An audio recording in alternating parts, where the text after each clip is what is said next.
ว้าย ว้า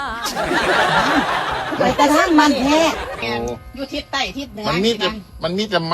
ม่วิเศษไม่ขี้ทิศแล้วเนาะมีอยู่ดิ ซอยเนี่ยอาจารย์ซอยเนี่ยนี่ที่โตนร้านน้อยเนี่ย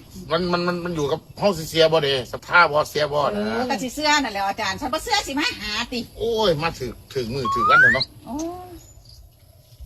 ที่ เอา เดียว เรียนก็สิยากเราบ่มีพอ มาแล้ว ผู้ใดเส้นให้มันน่ะ ยาย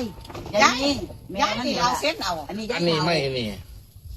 เห็นบ่เห็นเข็มบ่นี่ เห็น อันเข็มนี่มันฉีกไปทางไหนนี่พอมันเด้ โอ้จังสั้นติอาจารย์ บ่แม่นบ่อันนี้บอกไว้แค่มันอยู่ทิศใดแค่นั้นเด้ เออ เฮาสิได้ไปถึกนะ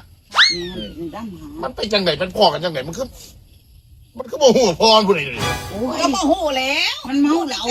เมาดิ จ้า มื้อนั้นมันมาเที่ยวฮู้แต่ว่ามันออกไปเที่ยวแล้วมันเมาเหล้า อ๋อ ดูมากเอาเห็นแต่หักแอะแอะยังไม่รู้กัน อันนี้ จ้ะ มันเป็นจังซี่เด้มันต้องโจนไปจังซี่เด้มันไปจังไดก็สร้างมันเด้แต่มันสิบอกทิศเลย โอ้ยแม่นคักนี่แม่นคักไว้ถ้าบ่แม่นนี่อาจารย์สิซึกรวด เอาจังสั้น ไว้เอาใจเป็นประกันเลยล่ะเนี่ยซึกเลยเนี่ยถ้าบ่แม่นเนี่ยร้องบ่ล่ะ ร้องแล้วเนาะ เอา ฮู้เนาะ ปาน อ นี้ ยากเห็นอีพ่อบ่ แต่เห็นพ่อไหมลูก เห็นบ่ แต่เห็น อยาก พ่อ เห็นบ่ บ่ อยากมันบ่แม่นบ่ ดูดิ ครับนั่นแหละ ทับดังๆสิลูก มา อืม เบิ่งเด้อโอ้ยเอาขาลงหลัง จักควมไป ขาลงหลังเลย ขาลง ใกล้พระ ลบเด้อน่ะทางลมเพลลมพัดเด้นี่ เอาลบอาจารย์ ลบก่อน สิ ลบก่อนนะ ให้หนูเอา ไปทางไหนนี่แม่นรถเด้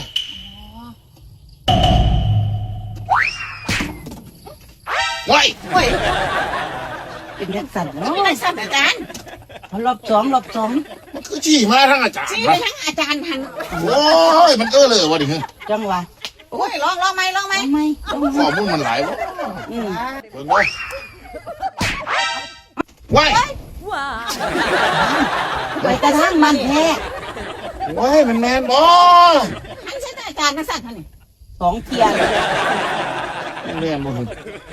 เชื่อเนาะ เอาอีกจังเทียสามเทียเด้พระพุทธพระธรรมพระสงฆ์ โอ้ย ไป บ่ได้สีอีนิดสิว่าเป็นแมนนิดสิเดี๋ยวนี้ จังแล้ว หลานน้อยมาเบิ่งนะหลานมาเบิ่งนะ ไปเบิ้งดูไปใกล้ๆ มั มัน น ใกล้ๆอาจารย์นะลูก มาเบิ่งนะลูก ไปเบิ่ง หน้ามันคือกันเนาะ คือกันเป๊ะเลยป่ะ โอ้ย